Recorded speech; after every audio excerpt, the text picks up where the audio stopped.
When ancient Jerusalem was destroyed, thousands of the city's leaders and elites were dragged off to exile in Babylon. The prophets had warned the Israelites over and over that God would punish them for the way they had given up on love, given up on caring for the poor and needy, abandoning justice and fairness, and instead just abusing others for their own gain. God saw that evil and was determined to punish the Israelites for it. Now, decades later, some descendants of those Israelite exiles had been given the chance to go back home and start their lives over. And it's especially to them that the prophet Zechariah wants to share God's message.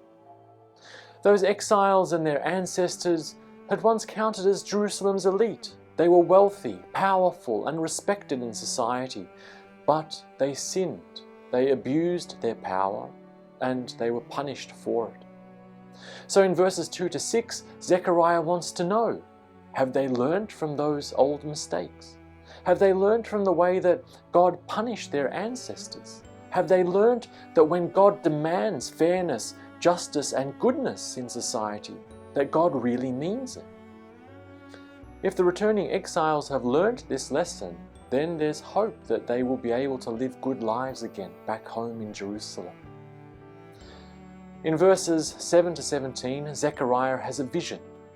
He sees horsemen that have traveled all over the earth, and what they have found there is peace.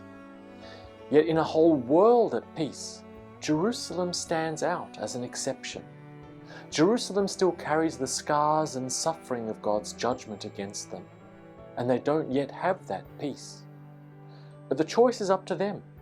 Do they want this situation to change? God has helped the exiles return. God himself has also returned to Jerusalem, and he wants to support the city and help it finally find its own prosperity and peace. But while the exiles have returned to Jerusalem, the question still remains. Do they also want to return to God? They want to rebuild their city, but more importantly, do they want to rebuild their relationship with God? Every day, we also face this question in our own faith lives. None of us are perfect. We have all made mistakes and fallen away from the type of life God wanted us to live. But are we ready to learn from our mistakes? Are we ready to go back to God? We know that God wants each of us to have a life of goodness, but we can only find that good life if we constantly push ourselves each day to learn from our mistakes, to come back to God, and to try living again in the way He wants us to.